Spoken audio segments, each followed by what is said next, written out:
지난 시간에는 일본의 활이 왜 거대한 장궁이 되었는지, 어떠한 환경적 역사적 배경 속에서 비대칭 구조를 가지게 되었는지에 대해 살펴보았습니다. 이번 시간에는 이러한 일본의 활의 비대칭적인 구조로 인해 일본의 활이 어떠한 물리적 성격을 가지게 되었는지, 물리적 성격에 따라 일본 궁도는 어떠한 사법적 특징을 가지게 되었는지, 마지막으로 일본의 활과 일본 궁도가 지닌 미학적 특징에 대해 말해보겠습니다. 비대칭의 결과를 이해하기 위해서는 먼저 파동의 성질을 파악할 필요가 있습니다. 파동이란 진동이 공간으로 퍼져나가는 현상을 의미합니다. 이는 상대적으로 주파수와 진폭이 큰 파동과 반대로 주파수와 진폭이 작은 파동으로 나누어 볼 수 있습니다. 일상에서 파동은 단독으로 존재하기보다 서로 다른 파동과 중첩되며 다양한 현상을 만들어냅니다. 동일한 두 파동이 겹칠 때는 간섭 현상이 발생하며 이는 보강 또는 상쇄 효과로 나타납니다. 보강 효과란 파동의 마루와 마루, 골과 골이 서로 겹치며 진폭이 더욱 커지는 현상입니다. 스피커가 여러 개일 때 소리가 더 크고 선명하게 들린 현상을 떠올리시면 이해가 쉽습니다. 반대로 상쇄 효과는 파동이 서로 맞물려 진동이 작아지는 현상을 말합니다. 최근 널리 쓰이는 이어폰의 노이즈 캔슬링 기술이 바로 이 원리를 이용한 것입니다. 한편 성질이 서로 다른 두 파동이 겹칠 때는 맥놀이 현상이 발생합니다. 이때는 강하고 빠른 진동이 약하고 느린 진동의 주기를 따라가면서 마치 사람의 맥박이 뛰는 것과 같은 주기적인 변화를 보입니다. 이 과정에서 진동이 가장 극대화되는 복부 구간과 진동이 상쇄되어 거의 정지 상태에 가까워지는 마디 구간이 형성됩니다.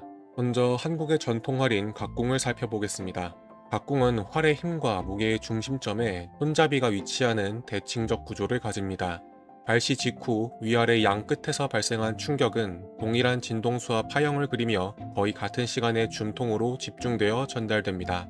이때 활의 위아래 양 끝에서 발생한 파동은 손잡이에서 보강 효과로 인해 더 큰 에너지로 증폭되어 사수의 몸으로 한 번에 전달됩니다. 반면에 일본의 히고유미는 손잡이가 활의 하단의 약 3분의 1 지점에 있는 극단적인 비대칭 구조를 띱니다. 일본의 활의 진동 특성을 연구한 다나카 테이치에 따르면 일본의 히고유미의 짧은 아랫장은 긴 윗장보다 고유 진동수가 약 4배가량 높게 측정됩니다.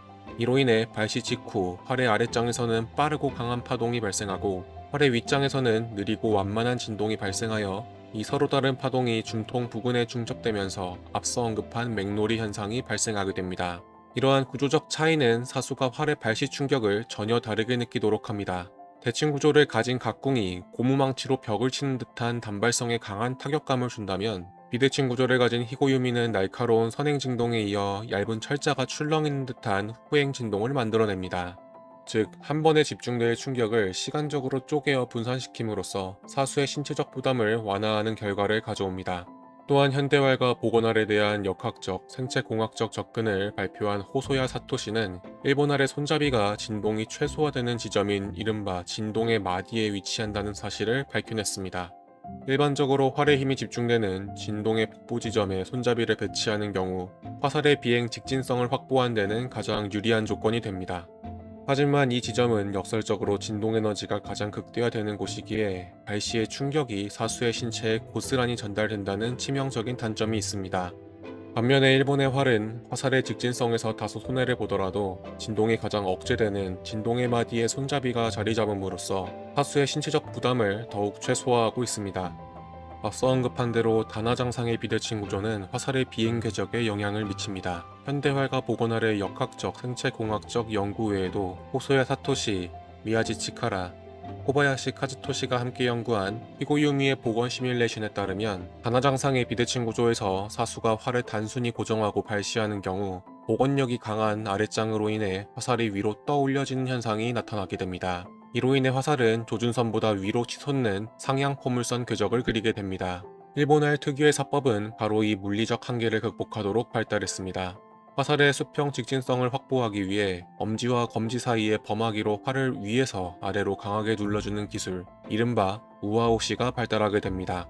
우아오시로 활을 강하게 눌러줌으로써 외형적인 구조는 비대칭적인 모습이지만 활의 힘의 중심을 대칭에 가깝도록 이동시킴으로써 화살의 직진성을 확보할 수 있습니다. 또한 충격이 시간적으로 분산되고 진동의 마디에 자리 잡은 손잡이가 충격을 최소화해 주더라도 활 자체가 출렁이는 듯한 진동은 사수에게 불쾌감과 피로함을 유발할 수 있습니다. 이를 해결하기 위해 일본의 공도인들은 새끼손가락 쪽에 감정선에 활대를 걸고 엄지로 활대를 강하게 누르며 손바닥이 활대에 닿지 않게 하고 중지와 약지와 소지의 끝이 일직선이 되도록 함으로써 중지와 약지가 활대에 닿지 않도록 하게 하는 고도의 기술인 테노우치를 고안하여 발시 직후 자연스럽게 줌손 안에서 활이 빙글 돌아버리는 유가에리가 일어나도록 하게 함으로써 활의 충격에 신체로의 전달이 최소화되도록 했습니다. 선분을 한 점으로 나누고 길이가 긴 부분과 짧은 부분의 비율이 전체와 긴 부분의 비율이 동일하도록 했을 때의 비율을 황금 비율이라고 합니다. 일본의 활은 손잡이가 밑으로부터 3분의 1 지점에 위치한 이유로 세계적으로도 유례없는 장궁임에도 황금비에 매우 가까운 형태를 띠게 되었습니다. 이에 대해 츠쿠바 대학의 마키노리 마츠오 교수가 국제무도대학의 궁도 이론 실습을 수강하는 학생들의 활을 직접 측정한 결과 1대 1.618의 황금 비율에 가장 가까운 활의 비율은 1.619로 우연의 일치로 일본의 활은 상당히 황금 비율에 부합한다는 것을 확인할 수 있었습니다. 더욱 놀라운 점은 활을 들어 올리고 밀고 당기며 만작에서 발시후 잔신까지의 일본 공도의 사법과 궁체는 황금 나선의 궤적과 상당히 잘 겹쳐진다는 사실입니다. 이처럼 활의 황금 비율과 일본 공도의 사법 및 궁체의 황금 나선은 보는 이에게 깊은 미적 안정감을 선사합니다. 오늘의 내용을 정리해 보겠습니다.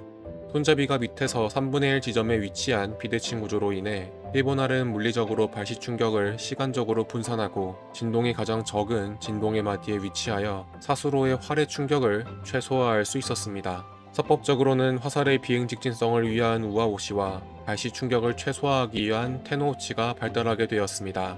미학적으로는 황금 비율에 부합하는 활의 형태와 황금 나선에 부합하는 사법과 궁체로 깊은 미적 안정감을 가지게 되었습니다.